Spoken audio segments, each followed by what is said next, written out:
Good morning, everybody, and welcome to today's class. My name is Bill Lester. I'm with University of Florida IFAS Extension Service here in Hernando County. And today we're going to be talking about creating a backyard habitat with native plants. And for that topic, we got our expert in here today, Rita Grant. Rita is one of our Master Gardener volunteers, and she is an expert at native plants and wildlife, and she is just a wealth of information. So during the presentation, if you guys have any questions, go ahead and look at the very bottom of your screen where it says chat and click on that, and you can go ahead and type in your question. And then at the very end, when Rita's all done with her presentation screen sharing, we'll go back and go through all the questions and get them all answered and give you our contact information. So if you have any more questions in the future, you'll know how to get a hold of us. So let me go ahead and mute myself and turn myself off here and turn it over to Rita. Well, good morning, everyone.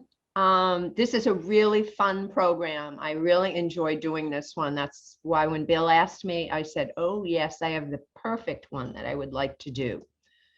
So if I can figure out how to do this, he showed me, there's one. Hit share. You need to help.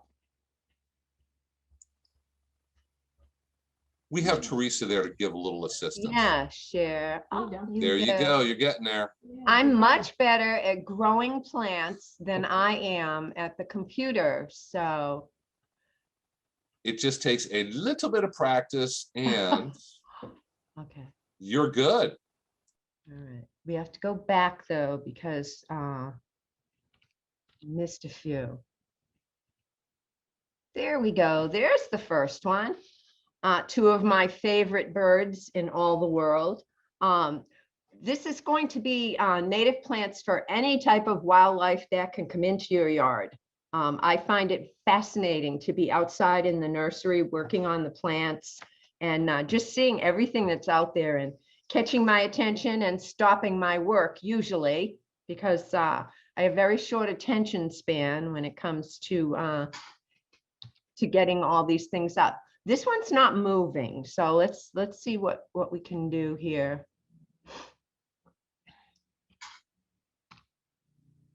It's not forwarding, so I need Teresa to help. It's not forwarding to the next slide. We're going to talk about things that the all wildlife need. We can. I did, but it didn't move. See what I mean about better at plants? Oh, did I do view? We have our assistant Teresa there to help. Yes, thank goodness.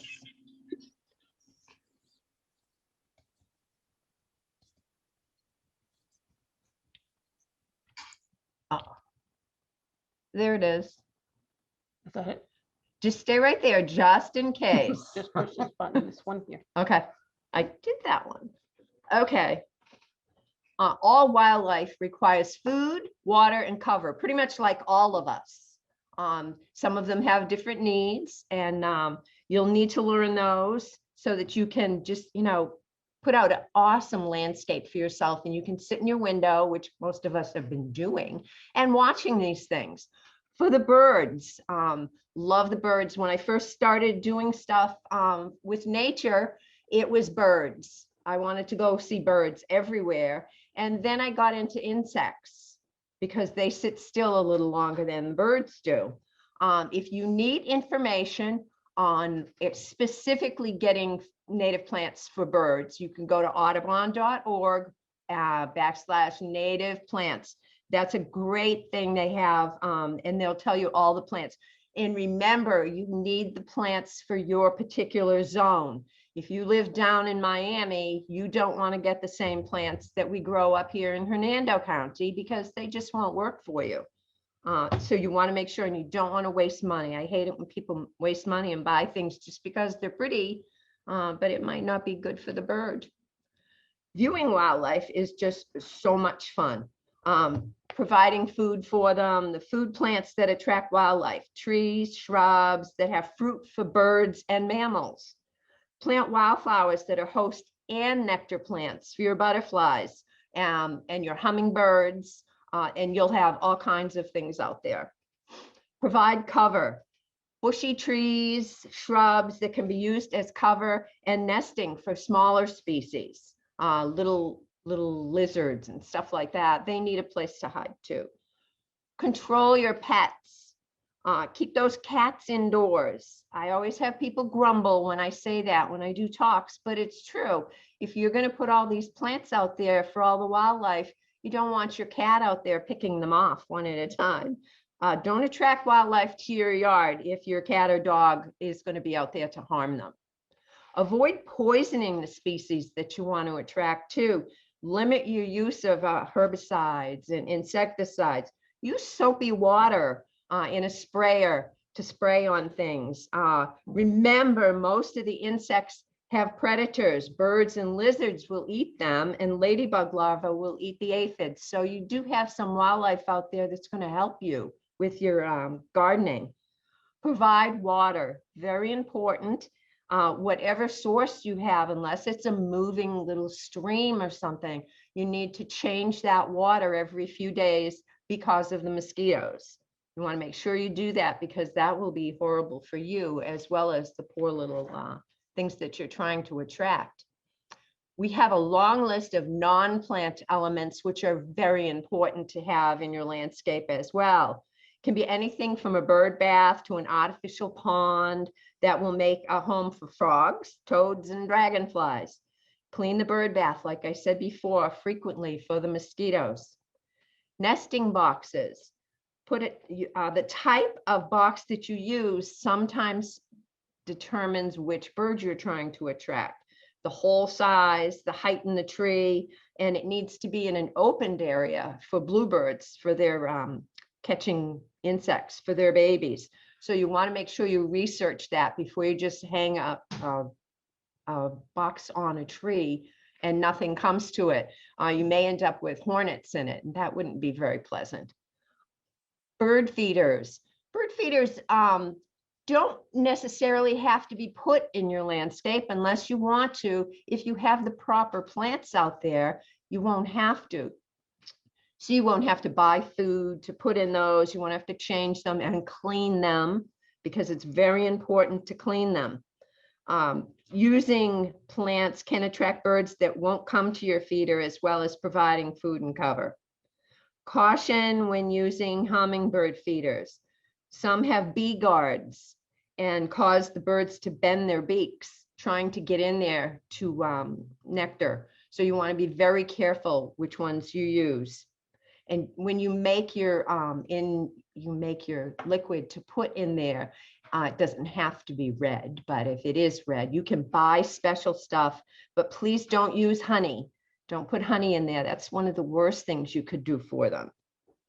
Mulch. Mulch provides a home for lizards and birds to hunt insects, as well as keeping moisture around your plants. But make sure that the mulch is not right up against your plants. You want to pull it away from the tree. If you have a tree, don't put it right up against it. It will cause it to rot. You can use fallen leaves, pine needles for mulch, or purchase pine bark mulch or flora mulch. Do not use cypress mulch. I'm thinking that a lot of people aren't doing that anymore. It's no better than any other mulch. And the way that they gather it is not really all that wonderful. Dead trees.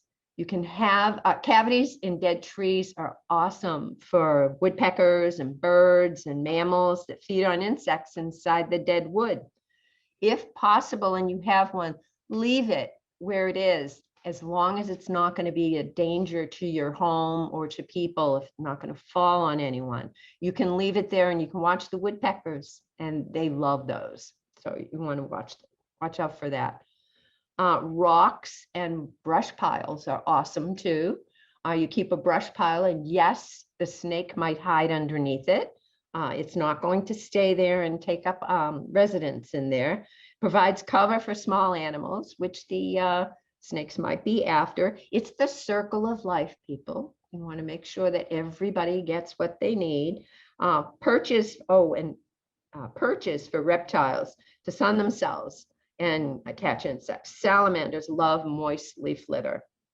That dead tree that you leave out there might also be a perch for a hawk if he's out there hunting.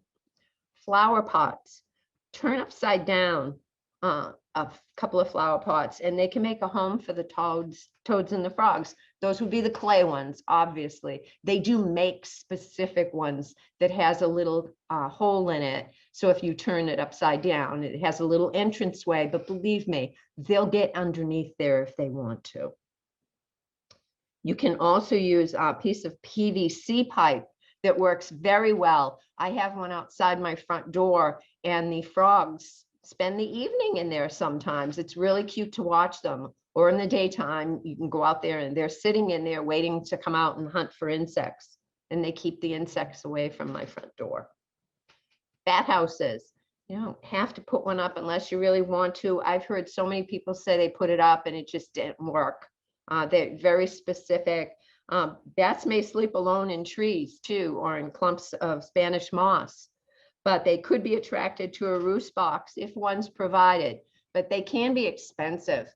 I tried looking some up and they are very expensive. So if you're really sure about it, make sure that you have bats in your area and that it will be cost effective for you. We're going to start with the plants. These are a lot of my favorite plants, a lot that I grow in my nursery. And so we're going to talk about those today. First one is wax myrtle. If you want to look up one of these plants on the internet, if you're keeping a list, look it up under the scientific name, because the scientific name will lead you straight to that plant. Sometimes common names, one plant can have many different common names, and you want to make sure you look it up under the scientific name so you won't have to do too much work. They're wet. They need wet to well-drained soil. They like sun, pot shade. They can get up to 20 feet tall. They're good for nesting and cover for birds and fruit for wildlife. They bloom in spring. It's kind of it's inconspicuous flowers. You really don't notice them unless you're looking for them, but it's an awesome plant to have around. It's evergreen. So if you're worried about having something in your yard with no leaves on it, you can put in some wax myrtle and it'll take in a lot of different animals and stuff for your landscape.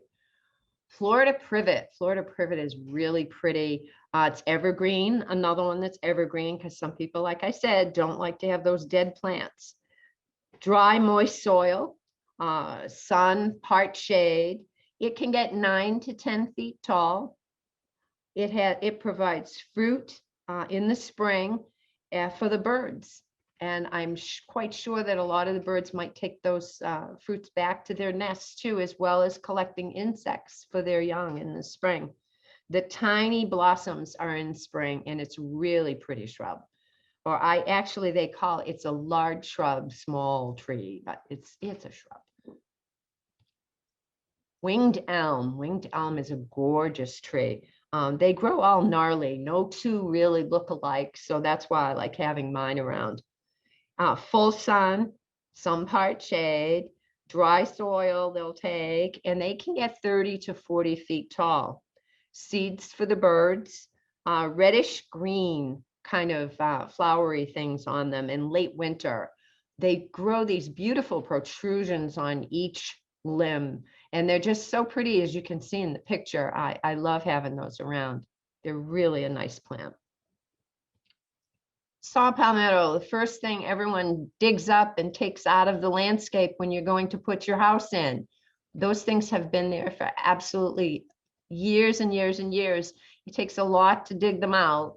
And sometimes you end up putting the same plant back in. So if you are building a house, see if they can leave them there, and work around them. That's what we did when we put our house in. Our builder wasn't really happy with us, but that's okay. We were paying him. Saw palmetto, dry soil, sun to part shade, 8 to 10 feet tall, slow growing, but they grow really beautifully and they're very, very hardy. The fruit's eaten by mammals and birds.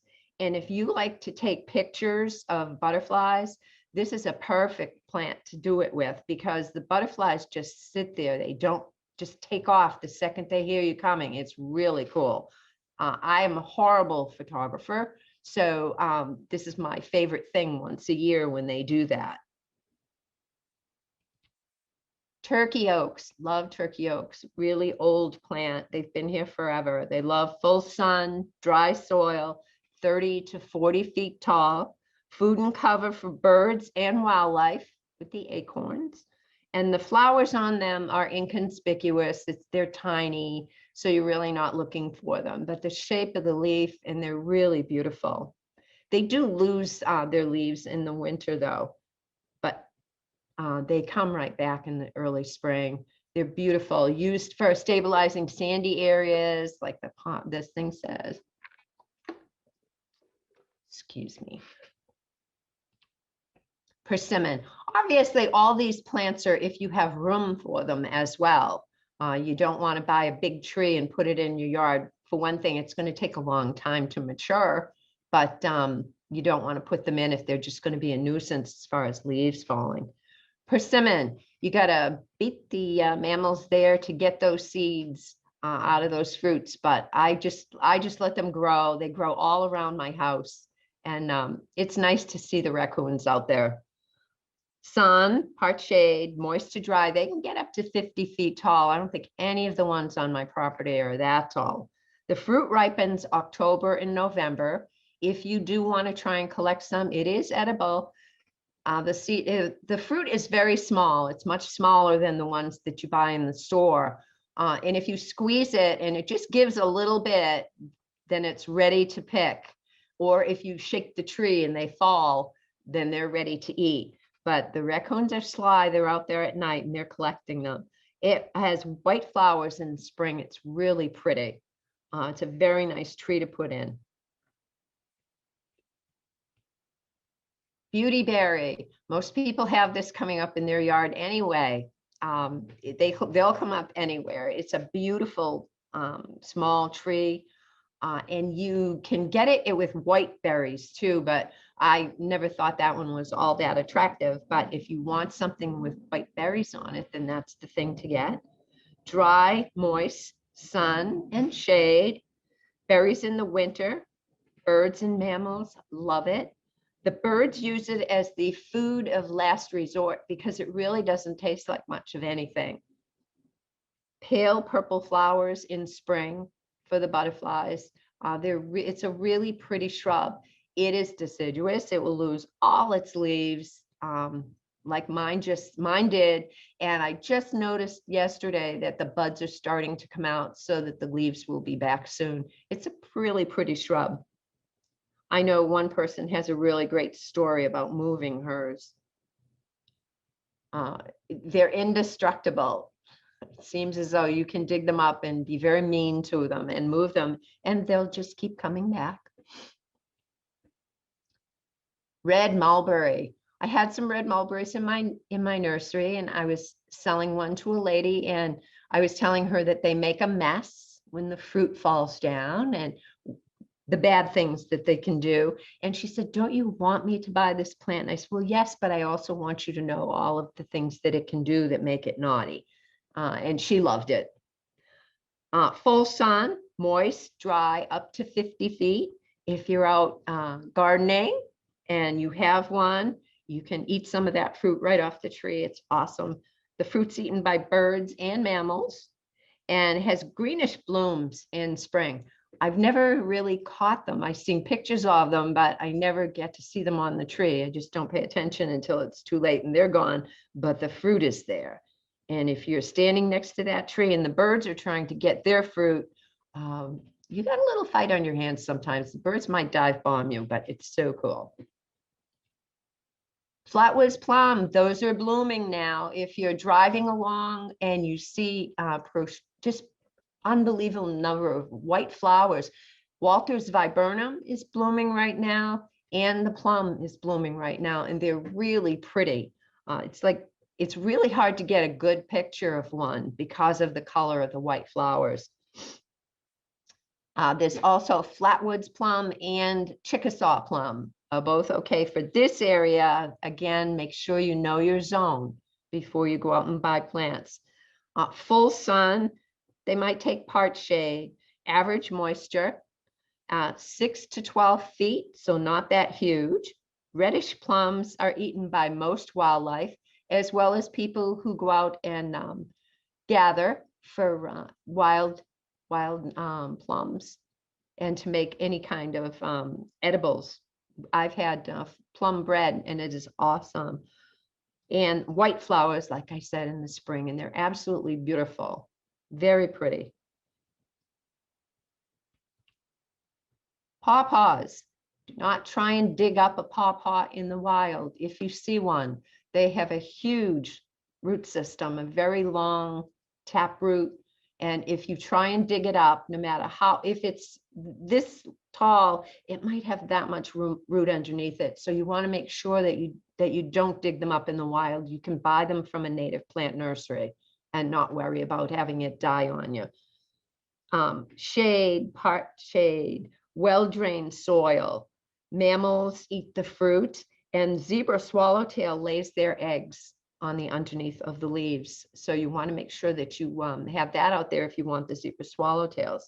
White flowers in the spring, on which varieties have the white flowers. Certain varieties grow best further north, and some do better Central Florida. So you want to make sure you get the right one if you do try and buy one. There's quite a few species. Walter's Viburnum, all in bloom now. It's so pretty. Dry, moist soil, sun, part shade. And if you need something to plant between you and your neighbors, this gets 25 feet tall and is quite dense. So that would be something good for you.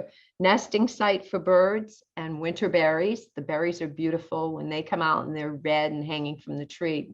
Provides a lot of color, but it's a beautiful winter bloomer. And they'll be blooming until next month, and then they'll go by. So that's a really nice shrub to put in. And when you buy shrubs, don't try and get something really gigantic to start with. You're better off with a smaller, a younger plant. That and shrubs and stuff, they'll get adjusted to their area. A bigger plant takes a lot longer to get adjusted. Yaucon Holly, the berries on that are so beautiful. Well-drained soil, sun to part shade. The berries are eaten for the birds. Provides cover for the birds as well. They can put nests in there. Tiny white flowers in the spring come out. They are very tiny. Mine is actually blooming right now, and it's really pretty. It's a beautiful shrub to have around. I love all these plants. Can you tell? Sparkleberry. Sparkleberry is awesome too, and it is yummy if you have the chance to eat any of it. Some people do these incredible edible programs. You'd want to learn all about these things before you try and just pick anything off a tree and eat it. I had some very good teachers, and there are a few things that I will just grab and eat them because I know they're okay. But you don't want to do that unless you're really sure of what you're doing. I have a sparkleberry growing up in the middle of the nursery. I let it grow because I think they're really hard to propagate, for one thing. I'm not good at it. So there may be a couple of other people who are, but I'm not good at it. So I just let it grow, and the birds are always out there. So the birds are eating the insects that are going after my plants. So it's really good for me too. Moist, dry, acidy soil. So this one came up all on its own. So I guess my soil out there is kind of acidy. They can get 15 to 30 feet tall. The fruit ripens in autumn. I always look forward to that. And they have whitish or pinkish blooms in spring. You can see those. They're really pretty. They look like little bells. They're really pretty. It's the largest of the native blueberries. They are available at native nurseries, and you can check that out. I have that information at the end of the presentation on the best way to find native nurseries. Privet cassia, one of my favorites for the butterflies. Sulfur butterflies absolutely adore this plant. They'll land on it. They will nectar on the flowers, and then they will lay their eggs on there, and they will eat the leaves. And it is cool. It just it grows back. Some people worry about them eating all the leaves and they're going to kill it. No, they're not. That's why the plant is there. It's there to be pretty and to take care of the butterflies. It gets 3 to 12 feet tall. So if you put it in a butterfly garden, you want to make sure it's off to the side so that it's not providing too much shade. These flowers are absolutely gorgeous. There are different types of cassia. This is a native. The other types, some of them will just grow everywhere. Once those seeds pop out, they'll come up everywhere. So you want to be careful which species you get. Senna ligustrini is pretty much the best one you can try and get for this area. Coral bean. Coral bean is really gorgeous. The hummingbirds adore the tubular flowers. So if you can get some of those, they have thorns. So you want to make sure you put it where it's not going to be in the way. I took this picture in my yard when it was all in bloom. I was so happy with it. It was really happy where it is. Moist, pretty much usually dry. It'll take part shade, and it can get up to 15 feet tall. I have never seen one get that tall, so I'm not sure if they do. If they're really happy where they are, then maybe they do, but mine have never gotten more than about 3 or 4 feet tall, which is just as good for me because I really don't want the dogs running near it. So you have to be careful for that and those thorns. And the red blooms are early in spring. And once they go away, then the leaves, the heart-shaped leaves come out, and it's a really pretty shrub. So you'd want to take the chance if you have a place you can put it. Gopher apple. Gopher apple is awesome. The gopher tortoise will love you for it if you do have an area where there are gopher tortoise. Not everyone has them in their yard. Dry, sandy soil, full sun, 3 to 12 inches tall, usually talking in feet. This is inches tall. They look like oak trees just starting to come up. Fruits eaten by the gopher tortoise. They love it. Yellow, green, early summer. When they bloom, they're really pretty.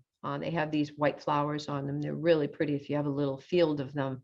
I have never found any on our property, and I really think I should have, but I haven't seen any on there. So I may put some in this season. It's a really great plant to put in. Prickly pear. I love these flowers. They look like they're made out of wax. They're so pretty. There are many different species of this as well. Obviously loves full sun, dry, sandy soil, and they can get 2 to 8 feet tall if they're in cluster and growing. I've seen one that was about 5 feet. I've never seen anything that was 8 feet, but the book says they can get up to 8 feet tall. The fruit, the fig-like fruit is eaten by the tortoise when it comes out, when you see in the picture, when it's red like that. And like, it depends on the species. Those are another thing that are used in incredible edible demonstrations. I've never had to collect the pads, but having to strip them and take all the needles off doesn't interest me in the least. So everybody else usually does that for those programs. Canna lily. This is the native canna, the only native canna in Florida. It's absolutely gorgeous. The lizards hide inside those leaves, and the frogs. You can find any number of things on those in the morning when you get up. Moist soil, moist to wet, actually. Full sun, up to 2.5 feet. Very pretty flower, really pretty. The leaves are really broad, so that helps the animals get in there. Yellow, early summer. Mine are just getting ready to start blooming now. And they're in pots because I don't have any wet areas in my yard. So they're all still in pots. But they're really pretty. And their seeds, if you've never seen the seed structure on these, they're like little bowling balls. And it's really hard to scarify them. Nick the edge of the seed in order for the moisture to get into it to grow them. And they're really funny to try and get that done to them. Really a hard shell. Tropical sage, hummingbirds and butterflies. It's their favorite. Their favorite. Dry to moist soil. The book says they can get up to 2 feet. I've seen them taller than that. They love full sun. Once you put them in, they do spread. Each one of those flowers will have a bunch of seeds in it, and they'll pop out and they'll come up everywhere. And like I told someone Saturday, she says they're invasive. I say when it's a native plant, we call it pioneering. We don't say that it's invasive. That's saved for things like air potato and stuff like that. But if you do want to attract some hummingbirds, that is a great plant to put out. They bloom year round unless there's a real freeze. If we have a real freeze in our part of Florida, they will stop producing.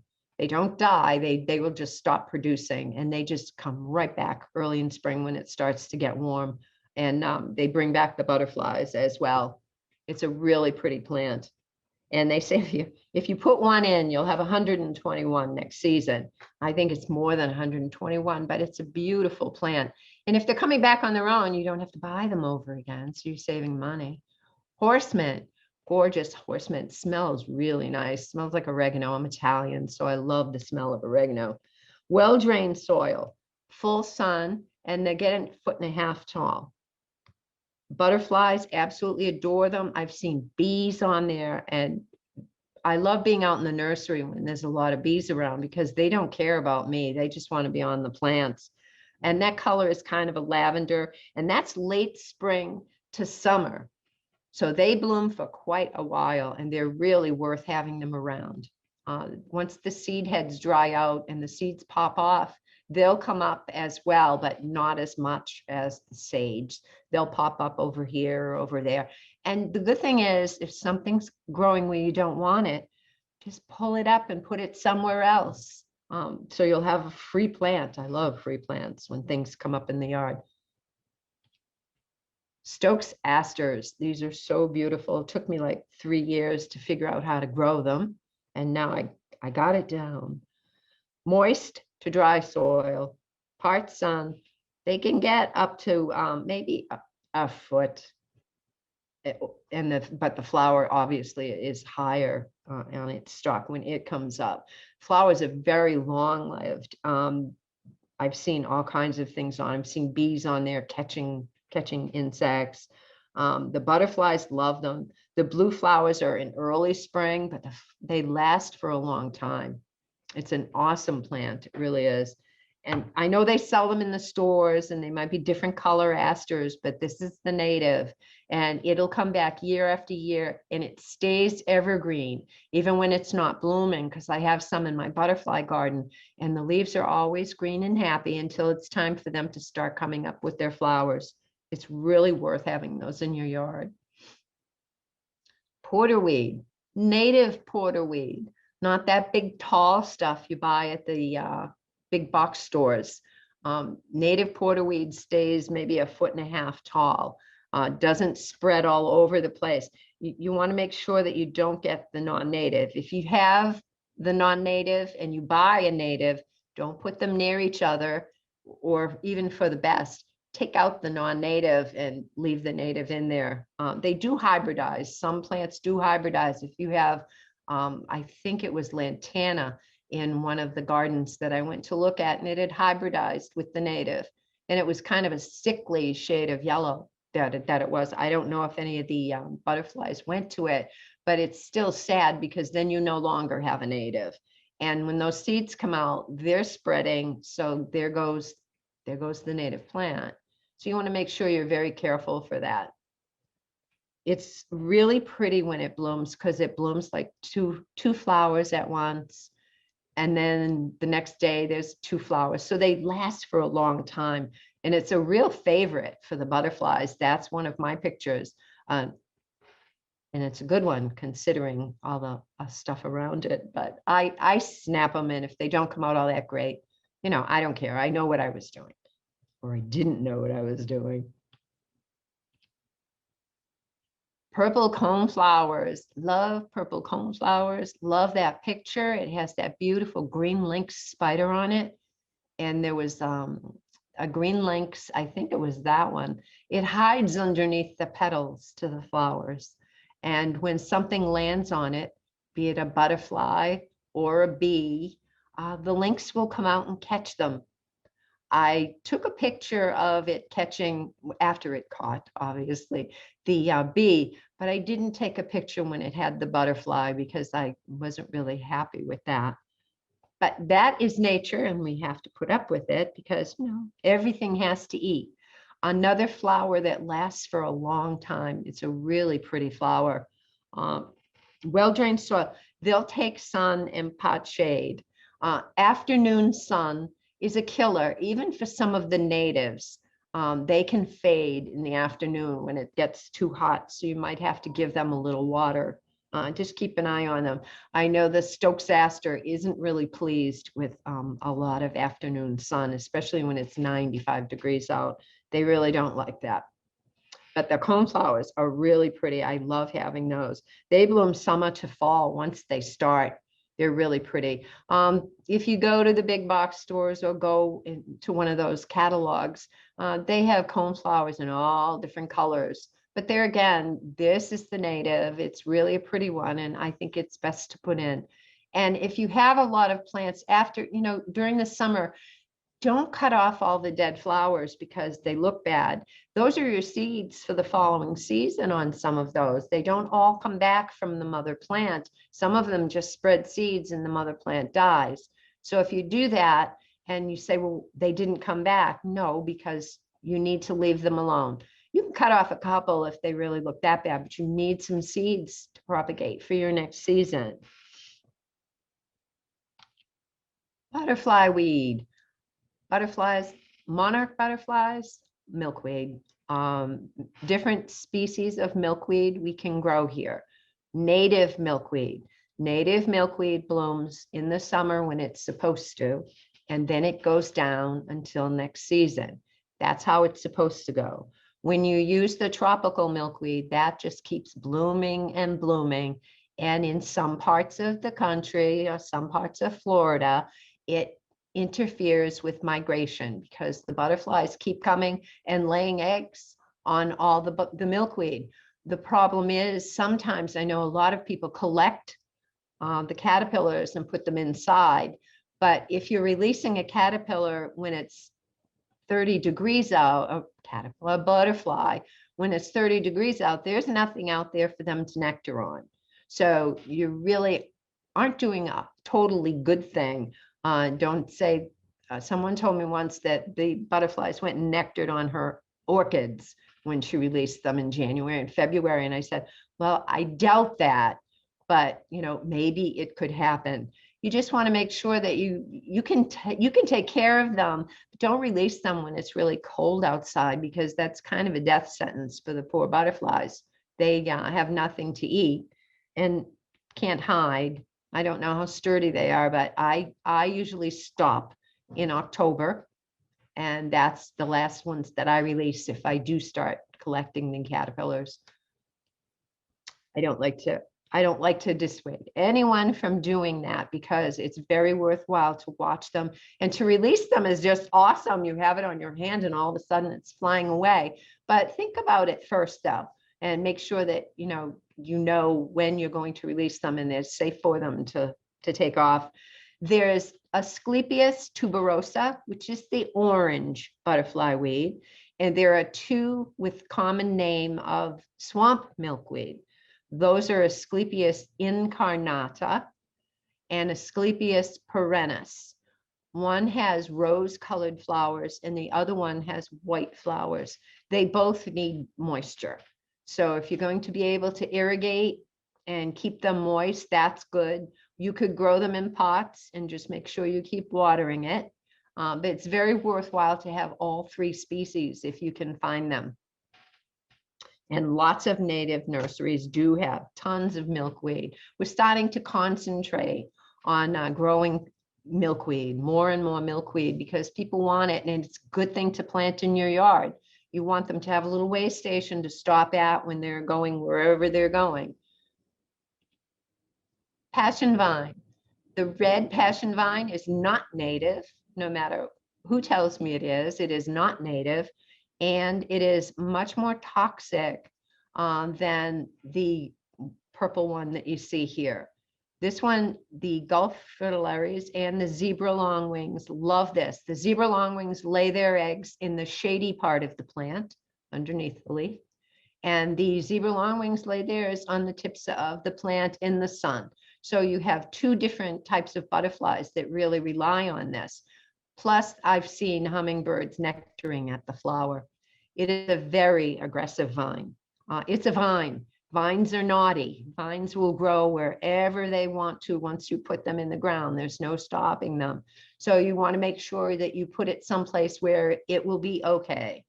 Don't plant it anywhere on a fence where you say, well, I want the green and the flowers.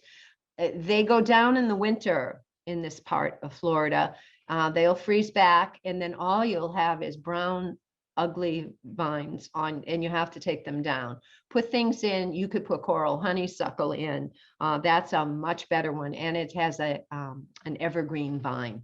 This one is absolutely a beautiful plant. The smell is absolutely divine.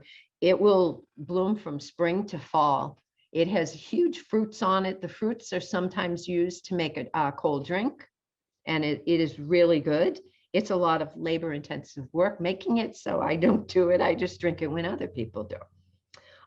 Well-drained soil, or you could plant it in a big pot. Put it in a big pot, cover the holes in the pot so the roots can't escape. Put a layer of rocks and then your soil, and then put your plant in. It'll be just as happy. It'll still go down in winter. It's not going to live forever just because it's in a pot. But you want to make sure that you put it so that the roots can't escape. Otherwise, you're defeating your purpose. I put it on one side of my house, not listening to the people who told me it will go everywhere.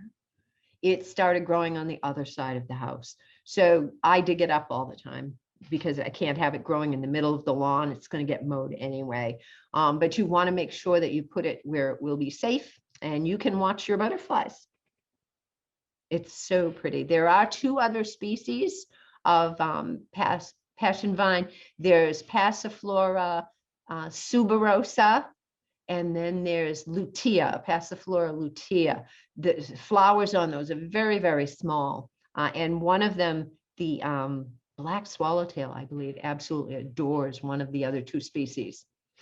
Corky stem is the common name for one of them, corky stem passion vine. Trumpet vine. This is not my picture, obviously. I wouldn't take anyone that good. Orange flowers bloom summer to fall, an extremely naughty vine.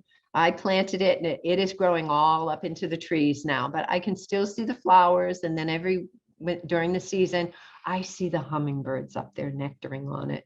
And I love watching them. So it's worth having if you don't mind having vines growing everywhere. It's a beautiful flower. There is another one, crossvine. Crossvine is another really pretty flower, not as outstanding in color as the trumpet vine, but it's another really pretty vine. Coral honeysuckle, evergreen, beautiful year round. So if you put it on a trellis, it will be perfect. It won't be all brown and yucky in the winter, and it will bloom year round unless we have a frost. We had one over at the Master Gardener Nursery years back, and it was on a trellis, and it bloomed year round. Even when it got really cold, it still bloomed. So it was really beautiful. It's a gorgeous vine to put in your yard. There again, I warn you, it's a vine and it's going to go wherever it darn well pleases. And if it does, you just yank it up. You don't have to worry about it. Pretty vine. Firebush. Hummingbirds absolutely adore firebush because of the tubular flowers. and many species of butterflies. You can watch that plant and see different types of butterflies all day long. The hummingbirds, usually when they come to our yard, they go to the firebush first, then they go around back to the nursery, and they go onto the tropical sage and any firebush that are in pots out there, and then they take off. And then like a half an hour later, they're back again, and they do the same routine all around. And in the late fall, in September, October, when the cardinal flower blooms, they love the cardinal flower as well with the tubular flowers. So it's always something going on out there, which is great because it gets boring just doing the plants. No, it doesn't. I love doing the plants. Scarlet hibiscus. I think this hibiscus is absolutely gorgeous. I haven't found a picture yet that does it justice. It shines. It's like satin when it blooms. It's so pretty. They can get up to 8 feet tall, and they have to be wet. If you plant one in an area that's not going to be wet, it will fall over dead. You want to make sure that it has moisture constantly. Red flowers in the summer when it blooms. It's absolutely beautiful. I love the shape of the leaves. It just adds some structure to your yard too, as far as not having just all rounded leaves or heart-shaped leaves. It has these beautiful leaves on it. It's a gorgeous plant, well worth having in your yard. And like I said, the hummingbirds do adore it, but it has to stay wet.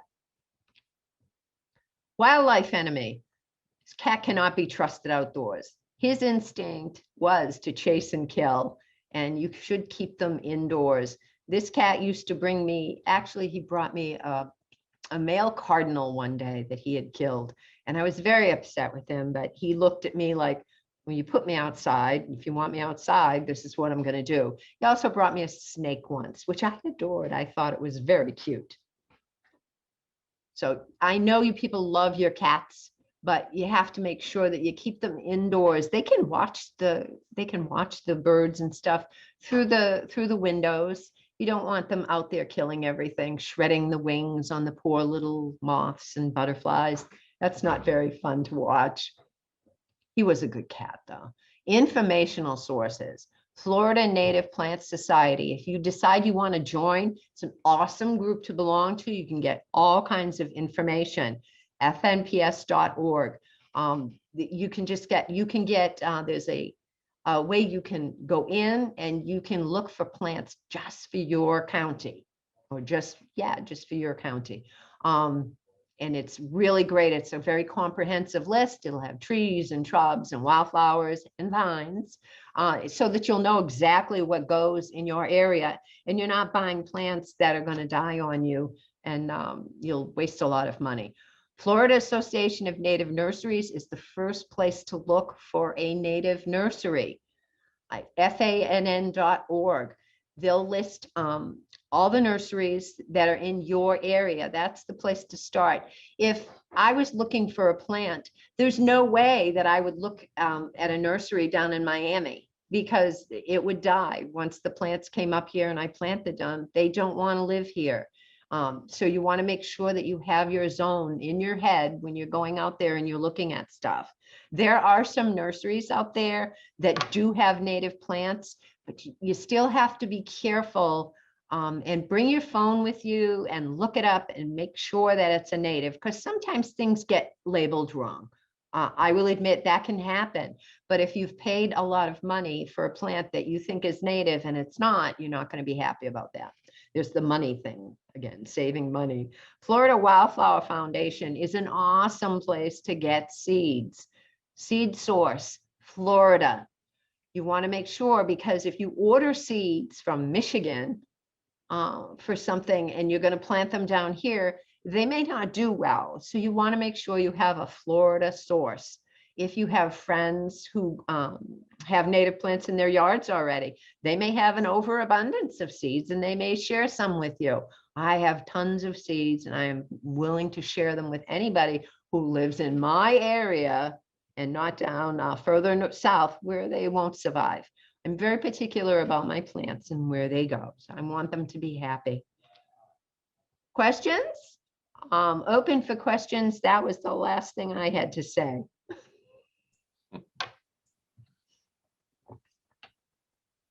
Okay, great. Thank you, Rita. Oh, you're welcome. If you just click on end sharing or stop sharing or, Okay, I can do that. Wait a minute. okay. Got it. Okay, great. You're Woo! back. Okay, great. We got a couple questions on here, but I want to be sure to mention that we are recording this class and we'll have it back up on Facebook and probably our Hernando County YouTube channel also. If you want to know when that is going to happen, I will put my email in the chat box at the bottom here.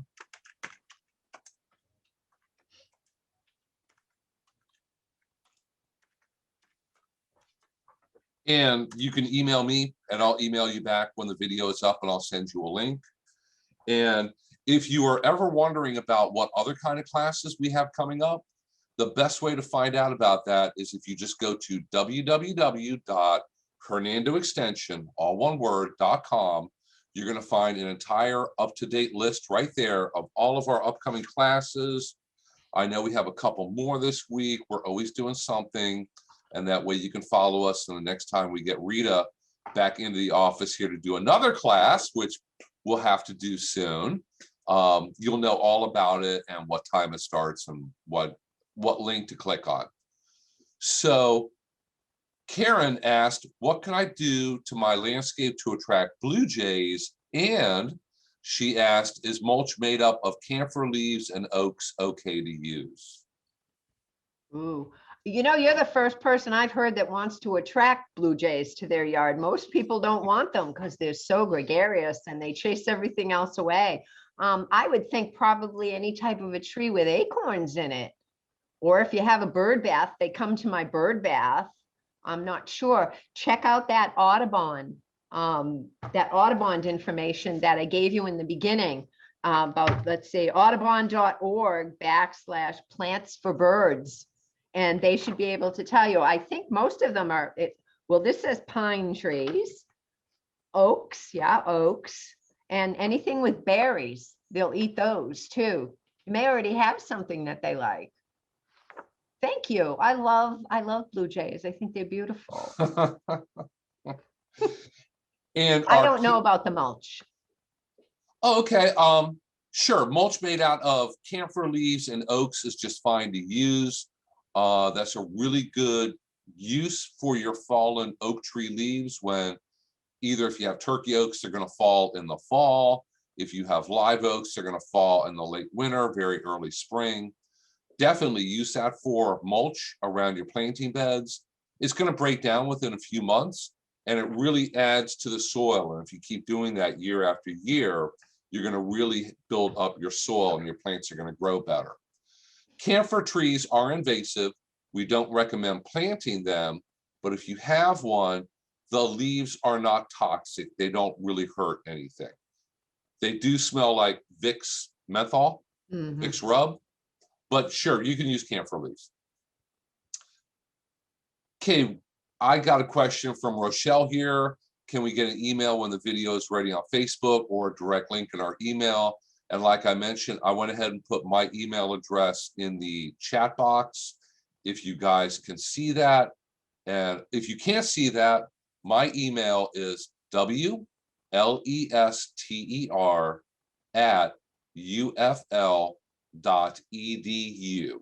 And if you send me an email, I will email you when this class's recording is up there for you to view. Here's one for you, Rita, because I don't know. Pawpaws need 2 unrelated trees to pollinate and bear fruit. Do you need pollinators for pawpaws? More than one? Oh, I don't know. I've never grown pawpaws because, well, I grew them once and no one bought them. So I ended up giving them away from the nursery. So I never really bothered with them again. I would think that you could get that question answered at one of the Facebook things, the Florida Native Plant ID Facebook page. I know I have a group page, Central Florida Native Plants, and we sometimes ID plants. Usually we try to hold it at natives on that group. If it's something other than a native, I kind of steer you toward just a plant identification group, which is awesome. But looking up non-natives isn't anyone's favorite thing. Mm-hmm. Well, it is these people because they really do a great job of it. And I've posted on their thing because I couldn't find what it was, and it was not a native. So that's really one of the best places to go for it. Sure. And University of Florida has a huge amount of information online. Yeah. If you just Google University of Florida Pawpaws, I know that they have fact sheets on how to grow pawpaws, and I'm sure it would have information on if you need different varieties to cross-pollinate or not. Mm-hmm. And Nicole asks, when you were talking about the native canna lilies, do they spread at all? Because she'd like to plant them in front of a fence that is by a swamp, but need a big area to fill. Wonder if it would spread if I buy just a few. Oh, they sure do. I have some pots of cannas that have about, there's got to be 6 or 8 cannas coming up all in one pot. And they would love to get out of those pots and spread around. Yeah, they will. Yeah, most of those plants that grow from bulbs over time are going to make more bulbs, and the clump spreads. Right. And you could dig the clump up and separate it and then plant them in a dozen different spots around your yard. It's very easy to do that. Yeah. And Liz Sparks put in a link to the floridawildflowers.org and said it's a good resource for pollinator information, habitat development using native plants. Yep. And Janet asks, what is the secret to growing Stokes Aster? I never have any luck with them. Okay, I'll tell the secret. When you collect the seeds, get a plastic bag and put some wet sphagnum moss in it, moist sphagnum moss. Put the seeds in. You don't have to put it in a plastic bag. I did that the first time, but this last time I just took a small pot, put the sphagnum moss, put the seeds and covered it.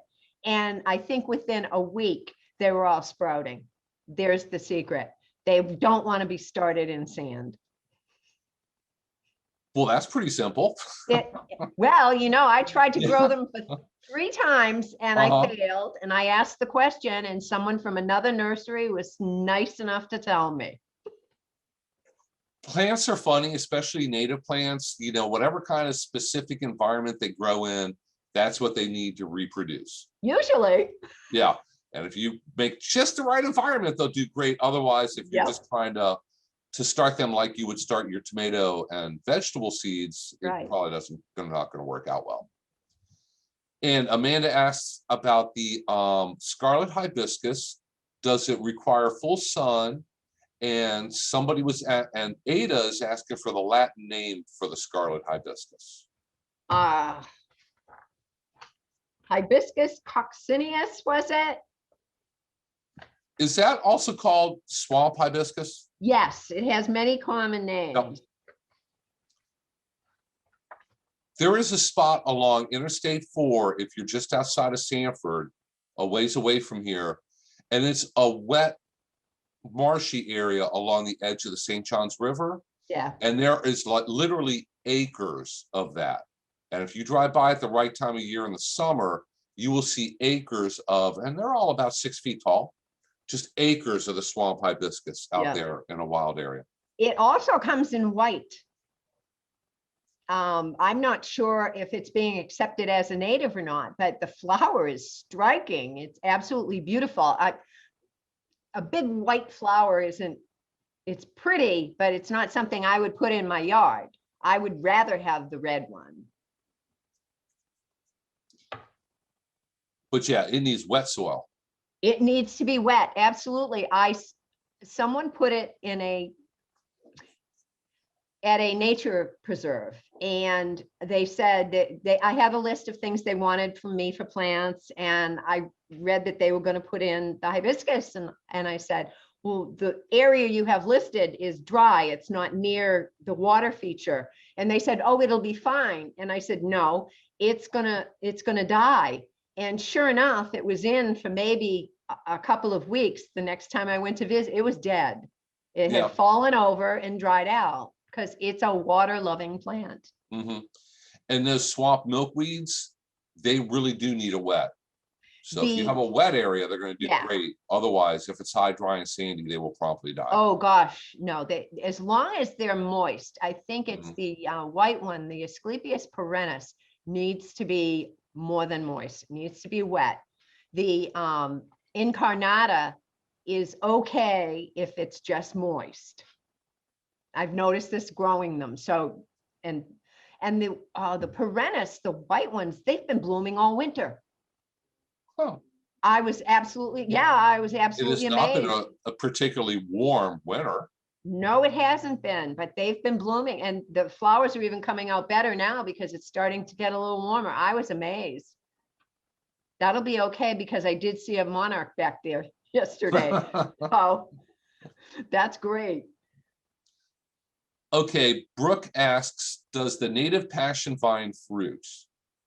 Yes. Yes, I have it. My neighbors have it in their yard and it spills over the fence. Yep. So I enjoy all the butterflies and it does travel underground and pop up on my lawn. Hmm. And it gets a few fruits, not mine don't get an awful lot. No, Just it a few. doesn't seem to get that many. And again, if you're going to collect it, if you squeeze it and it gives a little, then it's ripe. I've never collected the seeds to grow it because I have enough of them coming up everywhere in the yard. Mhm. But there is a drink that you can make. It's like it's a really cold, they use the fruit that's wrapped around the seeds. I wouldn't suggest doing it unless you really looked it up to see exactly how you do it, because if anyone gets sick, I would feel terrible. So you want to make sure you know how to do that before you pick it and start eating it.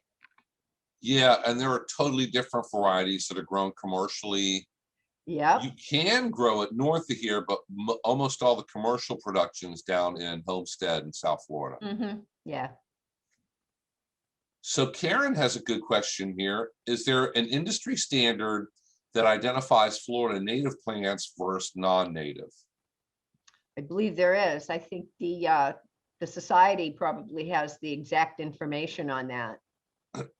So that would be the fnps.org to check that out. I know there was one time a few years back that we were trying to do something about the Mexican petunias, and the growers had agreed to stop selling it once their stores of Mexican petunias were all sold. Well, evidently they haven't sold out yet because they're still selling it and telling people it's native, and it's not. And if it's the only thing you want in your landscape, put it in there. It took me 3 years to get rid of it after I had planted it in my yard. I bought it because I thought it was pretty. And Yep, a lot of people do that. yeah. Okay, Brooke says, thank you so much. This was a fantastic talk. Oh, you're welcome. And Linda asks, I missed the part about nesting boxes. Can you repeat that, please, or mention that? And Linda, like I said, this is being recorded, so you're going to be able to watch it again if you like. Yeah. Nesting, I would recommend putting out shrubs and trees so that they can do it naturally. If you put out nesting boxes, the holes have to be a certain size for blue jays. I got blue jays on the mind now. Bluebirds, I think the hole is 1.5 inches or something like that. You want to make sure that you research that first. I don't know them all. I know if you put out a box for owls, the hole obviously has to be bigger, and sometimes they have to be placed aimed in a certain direction. The best thing to have if you have a bluebird house, is to put it where there's a huge area that's flat where it can hunt for grubs and stuff like that, because that's what they love to do. But you have to research it first. And Andrea asks, can coral honeysuckle survive in shade? It won't bloom. It won't bloom as prolifically as it would if it got a lot of sun. Yeah. It'll survive, but if you want flowers, you're not going to get them, not that many. And Linda says, excellent presentation. Thank you. Thank you. And we'll go through just a couple more questions here. Ashley asked, besides sparkleberries and flatwood plums, are any other plants edible for humans? Oh, there's a ton of edible plants. There's also a great book out there, Florida's Wild Edibles, I think it's called. It's a really tiny book. Check that out. You can eat wild grape leaves. You can eat those.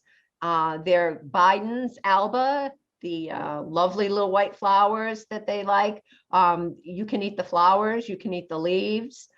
Spiderwort, you can eat the tips of the leaves on the spiderwort and the flowers. There's a ton of them out there. Ken says, thank you, Rita. I enjoyed your presentation from Hoover, Alabama. Awesome. So you are going multi-state today. Possibly even multi-country also from some of the registrations we got in the last couple of days. Okay. As long as they know their zone. Exactly. Yeah. Sure, if you're gardening in Canada, things are a little bit different there.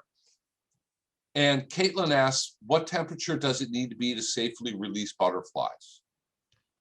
As far as monarch butterflies, I assume. In certain parts of Florida, depending on where you are, I stopped doing it in October. Anything that I've taken inside to help it survive from the predators out there, from the bees that steal the caterpillars and the lizards who do it. October is it.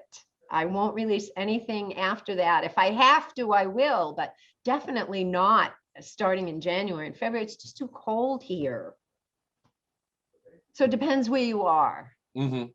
I would think that here in Central Florida by March 15th or the end of March, it's warm enough. Yeah. Some years it's very warm if we have an early spring. Mm-hmm.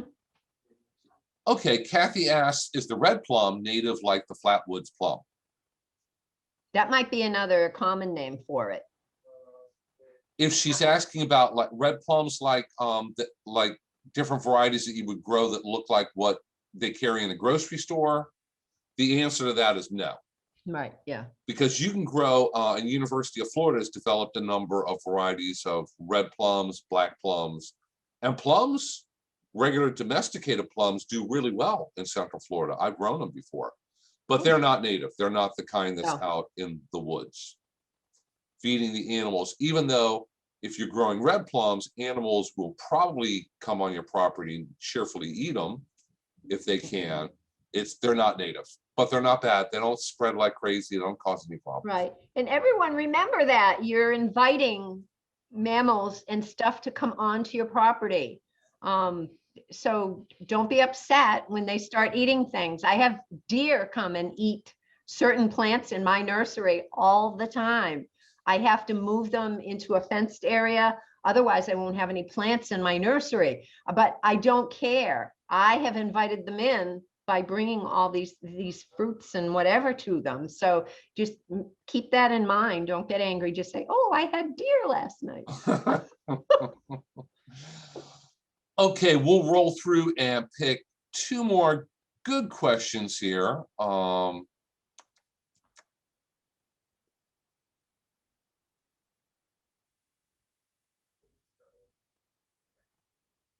Here's one. I'm not really sure how knowledgeable you are with birds or not, but this kind of applies to me also in my yard. Jane says we're struggling to attract little birds, but we have a red-shouldered hawk that is around most of the day and are assuming it's because of him. Is there a safe way to attract the little birds? Also, best place to situate a bird bath, whether it be in the sun or the shade. And we have at least one, and it may be more, red-shouldered hawk in our neighborhood. Mm-hmm. We have owls. We have barred owls that come down and get snakes. The little birds need places to hide. If you have a bird bath, it should be near shrubs, so that if a little bird is there, that's where mine is. It's right near shrubs. So when the hawk, we have a red-shouldered hawk that will come down, it will attack. And that's going to happen because it's part of nature. But as long as they have some place to hide, when the hawk comes down, sure, you can attract them. I mean, they'll catch them anyway, even if it's not in your yard, if they're really hungry, and trying to feed babies too. Keep that in mind. Some hawks are still have babies on the nest. I don't think they've fledged yet. I know the red-shouldered hawk that lives in our area, the baby is still up on that nest, eating whatever its mom brings it. It's going to have to get out of there sooner or later. But yeah, so think about that when you do that.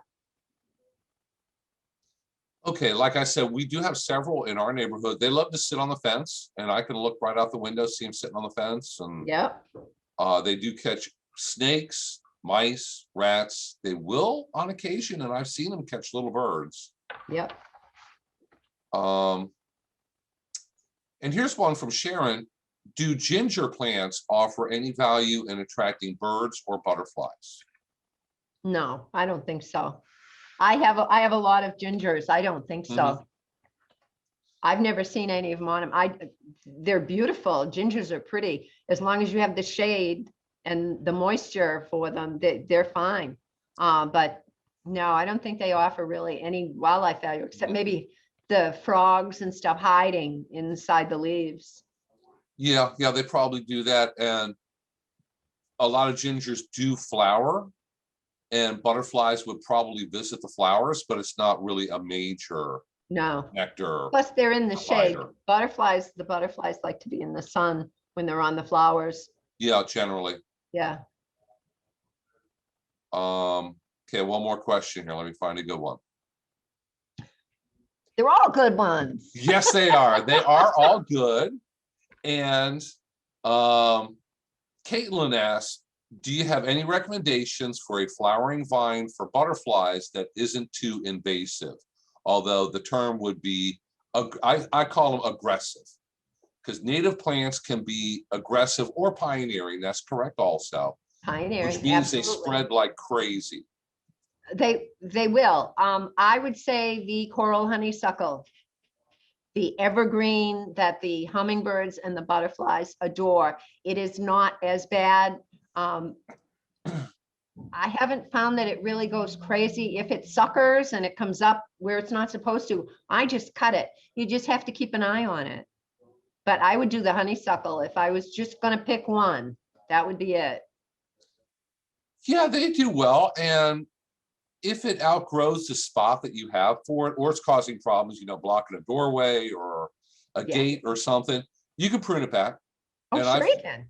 Yeah. I mean, I've seen them before, and they flower very close to year round. I mean, during a warm They do. winter, they look good all year. Yep. Hummingbirds love them. Of course, I don't think I ever saw a hummingbird in Florida until I had a Firebush. And our last house, I had probably at least a half a dozen Firebushes around the property, and I had a bunch of hummingbirds after that. They love them. Yeah. I don't know. So let's scroll through here. Deborah says, awesome workshop. I really enjoyed it and learned a lot. No, thank you. Caitlin is in Fort Pierce. Ron and Donna are asking about cocoa plum plants, and that's probably a South Florida. That is South Florida. I found that every Thursday morning at 10 a.m., we have an online virtual plant clinic, and we have regulars from the Panhandle, Pinellas County, a number of people from Broward County, and they'll start asking about coconut palms. And fortunately, I know a little bit about them, but it shows that when you have people from all over, Yep. they start asking about plants from all over, which we don't always, we're not all that familiar with normally. So you want to contact your county's extension office, because they're a lot more familiar with exactly what is going on in your county. And Debbie's here from Broward County. So, hey, see, we have somebody here with you from Broward County. And one final question here, because I know I can answer this one. Ron and Donna ask, their Firebush is losing leaves.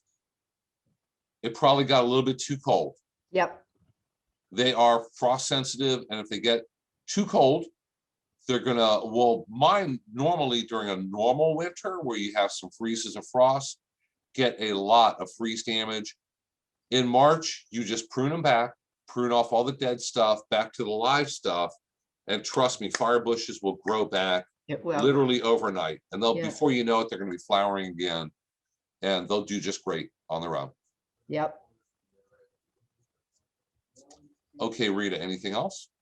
No, not really. But like I said, if anybody wants to go on and join my group, Central Florida Native Plants, we have a lot of people who post all kinds of information. So you might get a question answered at that. And if I don't know the answer, if it's not a native that you ask me about, I will tell you where to check on to get it. Okay, well, thank you very much, everybody. We really appreciate it.